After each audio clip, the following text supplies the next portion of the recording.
Hello everyone, welcome back to the Samajik Guru channel. आज हम करने जा रहे हैं क्लास 9th के कंप्यूटर साइंस का सैंपल पेपर, जो कि नवंबर-दिसंबर एग्जाम्स के लिए है। तो इसमें बच्चों पेपर जो है वो आपका 25 मार्क्स का होगा। टाइमिंग आपको 1.5 घंटे की दी जाएगी। जो पार्ट ए है उसमें सबसे पहले ऑब्जेक्टिव टाइप क्वेश्चंस है। एक एक नंबर के 10 क्वेश्चन आपसे पूछे जाएंगे, ठीक है। यानी कि इसके अंदर आपसे जो है वो एमसीक्यूज पूछे जाएंगे, ट्रू फॉल्स पूछे जाएंगे, फिलअप्स भी आ सकते हैं, ठीक है। और इसके अलावा शॉर्ट फॉर्म्स वगैरह आ सकती है, ठीक है।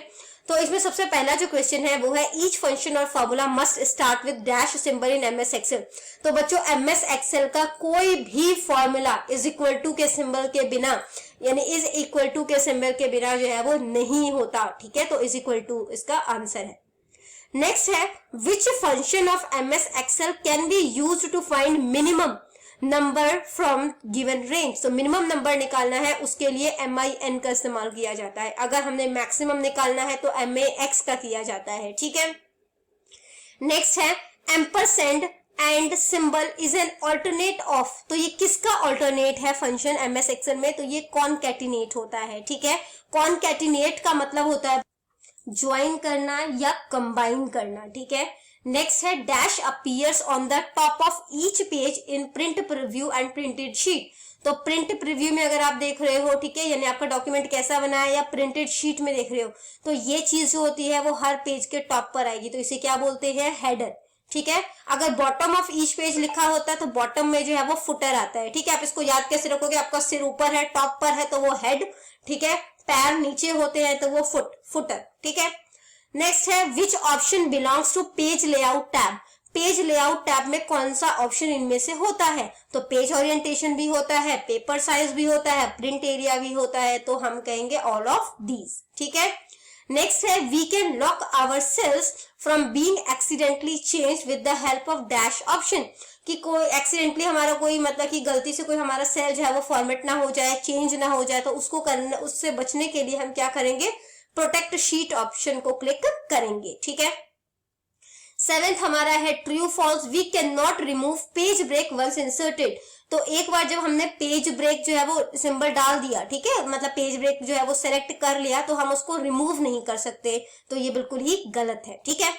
पेज ओरिएंटेशन जो है वो 2 तरीके का होता है, पोर्ट्रेट और लैंडस्केप। पोर्ट्रेट, ठीक है, जो इस तरीके से होता है, और लैंडस्केप जो होता है उसमें पेज जो होता है वो चौड़ाई में लिया जाता है, ठीक है। ये लैंडस्केप है और ये पोर्ट्रेट हो गया आपका, ठीक है। और ये वाला जो है ये लैंडस्केप हो गया, ठीक है। तो क्या बोला है? वो 2 तरीके का होता है, पोर्ट्रेट और लैंडस्केप। तो ये बिल्कुल सही है।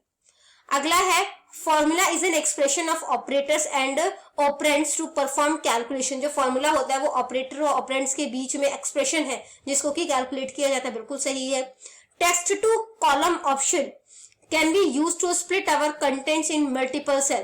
तो टेक्स्ट टू कॉलम ऑप्शन, जो अगर हम ऑप्शन को सिलेक्ट कर, जो कंटेंट है वो मल्टीपल सेल में चला जाता है। तो ये बिल्कुल सही है। नेक्स्ट आ जाता है हम लोग का पार्ट बी। 3-3 नंबर के जो है वो 3 क्वेश्चन पूछे जाएंगे, ठीक है। उसमें जो है वो आपको एक क्वेश्चन में चॉइस जो है वो दी जाएगी। टोटल 9 मार्क्स का जो है वो आपका पार्ट बी है। आपसे बोला गया है डेटा वैलिडेशन क्या होता है वो आपने बताना है। तो data validation is one of the most important tools of Excel. तो एक्सेल का एक इंपोर्टेंट टूल है ये। Using this tool we can define the rules for data to be allowed in the cell. इस कह सकते हो इस डेटा वैलिडेशन का इस्तेमाल करते हुए हम लोग अपने सेल के लिए, ठीक है, जो है वो मतलब कि कह सकते हो रूल्स जो है वो सेट कर सकते हैं। If entered data in the set does not follow the specified rule it will display an error message, ठीक है। तो अगर जो है वो अगर उस रूल को फॉलो नहीं किया जा रहा और कुछ और नंबर जो है वो टाइप किया जा रहा है, जैसे मैंने जो है वो एक्सेल को मान लो कि सेलेक्ट कर दिया कि इस जो भी एरिया सेलेक्ट किया इसमें 0 से लेकर 9 तक का ही नंबर जो है वो आना चाहिए, ठीक है। लेकिन अगर मैं उसके बीच में जो है वो गलती से 11 टाइप कर देती तो वो उसको एक्सेप्ट नहीं करेगा, वहां पे वो मैसेज जो है वो एरर मैसेज को शो करेगा, ठीक है। और ये जो टूल होता है वो आपको डेटा टैब के अंदर देखने को मिलेगा, ठीक है। यानी डेटा टैब पे जाओगे फिर आपको वहां पे डेटा वैलिडेशन जो है वो देखने को मिलेगा। अगला जो क्वेश्चन है वो है कि आपने पेज ओरिएंटेशन पे जो है वो एक छोटा सा नोट लिखना है। तो बच्चों page orientation refer to the direction of document in which it is displayed और प्रिंटेड। तो जो पेज डॉक्यूमेंट जो है मतलब कि जो हमारा डॉक्यूमेंट है, ठीक है, वो किस तरीके के पेज पर जो है वो दिखाई दे हमें या प्रिंट हो, वो चीज यहाँ पे सेट होती है, ठीक है। We can use our page इधर इन हॉरिजॉन्टल और वर्टिकल डायरेक्शन। हम अपना पेज हॉरिजॉन्टली और वर्टिकली किसी भी डायरेक्शन में ले सकते हैं। We can change the orientation of document using page layout tab. तो अब क्योंकि पेज का ओरिएंटेशन है तो ये आपको पेज लेआउट टैब में मिलेगा, ठीक है। और ये दो तरीके का होता है, पोर्ट्रेट ओरिएंटेशन, जैसे मैंने आपको पहले भी क्लियर किया, पोर्ट्रेट जो है वो इस तरीके से होगा, ठीक है। और जो लैंडस्केप ओरिएंटेशन है वो हॉरिजॉन्टल डायरेक्शन में होता है, तो वो ऐसा होगा पेज, ठीक है। तो इस तरीके से पेज बनेगा। नेक्स्ट आ जाता है आपका डिफाइन फॉर्मूला, ठीक है। A formula is an expression that operates an value. तो जो मतलब कि कह सकते हो जो फॉर्मूला होता है वो एक्सप्रेशंस होता है जो कि वैल्यू को ऑपरेट कर रहा है। दीज एक्सप्रेशंस में इंक्लूड कांस्टेंट वैल्यू, उसके अंदर कांस्टेंट वैल्यू हो सकता है यानी जो चेंज नहीं हो रहा, सेल एड्रेस हो सकता है, ऑपरेटर जो है वो हो सकता है, ठीक है, यानी प्लस माइनस मल्टीप्लाई क्या है। In Excel formula are use to perform calculation. Excel में फॉर्मूला जो होता है मतलब कि फॉर्मूलाज का इस्तेमाल किया जाता है कैलकुलेशन के लिए, न्यूमेरिकल डेटा के। ईच फॉर्मूला, जितना भी एक्सेल का फॉर्मूला होता है वो सब इज इक्वल टू के सिंबल के साथ होता है, ठीक है। जो ऑपरेटर्स होते हैं जैसे प्लस माइनस, ये मल्टीप्लाई का सिंबल होता है, ठीक है। इसको हम लोग एस्टरिस्क बोलते हैं, ये डिवीजन का है और ये पावर को शो करता है, ठीक है, जिसको हम एक्सपोनेंट बोलते हैं। जैसे 2 की पावर जो है हम लोग बोलते हैं ना 2, तो इस एक्सपोनेंट को शो करने के लिए हम इसका इस्तेमाल जो है वो करते हैं, ठीक है। तो ये जो है वो अलग अलग तरीके का जो है वो ऑपरेटर्स है जिनका इस्तेमाल जो है वो एमएस एक्सेल में किया जाता है। या तो ये क्वेश्चन अटेम्प्ट करना है या ये नेक्स्ट क्वेश्चन है आपका, right arithmetic operators being used in MS Excel. MS Excel में कौन सा अरिथमेटिक ऑपरेटर इस्तेमाल किया जाता है उसके बारे में बताना है, ठीक है। तो हमने जो है वो काफी सारे सीख लिए थे यहाँ पे, plus minus multiply divide percentage और एक्सपोनेंट, ठीक है। तो किस लिए इस्तेमाल किया जाता है, ये एडिशन के लिए, ये सब्ट्रैक्शन के लिए, ये मल्टीप्लिकेशन के लिए, डिवीजन, परसेंटेज और एक्सपोनेंट के लिए, ठीक है। फिर हमने इसको सिंबल के साथ जो है वो शो कर दिया यहाँ पर। तो 5 + 5 जो इज इक्वल टू का सिंबल जरूर डालना, क्योंकि एक्सेल का फॉर्मूला बिना इज इक्वल टू के होता ही नहीं है, ठीक है। तो 5 + 5 10 हो गया, 5 - 5 0, 5 को 5 से मल्टीप्लाई किया 25, 5 को 5 से डिवाइड कर दिया 1, 50% जो है वो कितना बन जाएगा, 0.5 बन जाएगा, ठीक है। और उसके बाद 2 की पावर 3 है, तो यानी कि 2 को 3 टाइम जो है वो लिखना पड़ेगा हमें, और उसके बाद जो है वो उसे मल्टीप्लाई करना पड़ेगा, ठीक है। तो 2 2 = 4 और 4 2 = 8, तो हमारा आंसर जो है वो 8 आ गया। अगर आपको हमारी वीडियोस पसंद आती है, हमारी वीडियोस आपके लिए किसी भी तरीके से हेल्पफुल है, तो चैनल को फटाफट से सब्सक्राइब कर दो, क्योंकि यहाँ पर इस तरीके का हेल्पफुल कंटेंट अपलोड होता रहता है, ठीक है। तो आगे बढ़ने से पहले मैं सबसे पहले आपको क्लियर कर दूं कि आपका पेपर जो है वो फॉर्मेट किस तरीके का आएगा, ठीक है। तो आपके पेपर में बच्चों जो क्वेश्चन है वो जो है वो लेसन नंबर आपका 5 और 6 से आएंगे, ठीक है। जो लेसन नंबर 5 है उससे टोटल 11 मार्क्स का पेपर आएगा, लेसन नंबर 6 से टोटल 14 मार्क्स का पेपर आएगा, ठीक है। दोनों ही चैप्टर से 5-5 नंबर के जो है वो 1-1 नंबर के क्वेश्चन आएंगे, ठीक है। इसके बाद जो लेसन 5 है उसमें आपको 3 क्वेश्चन जो है वो 3 मार्क्स वाले आएंगे, जिसमें से एक चॉइस होगी, ठीक है। यानी कि जो लेसन 5 में से 3 क्वेश्चन आएंगे उसमें से किसी आपको 2 को अटेम्प्ट करना होगा, ठीक है। और जो लेसन 6 है उसमें से आपको 3 नंबर का एक क्वेश्चन आएगा, ठीक है। लॉन्ग क्वेश्चन लेसन 5 से नहीं आएंगे, लेसन 6 से लॉन्ग क्वेश्चन जो है वो आपको जो है वो 2 पूछे जाएंगे, 2 में से कोई एक जो है वो आपने करना है, ठीक है। लेसन 5 में जो 3 नंबर के आपसे क्वेश्चन पूछे जाएंगे, ठीक है, तो उसमें जो है वो एक आपको कंपल्शन होगा, दूसरे में आपको चॉइस दी जाएंगी, ठीक है, जैसे यहाँ पर दिया गया है।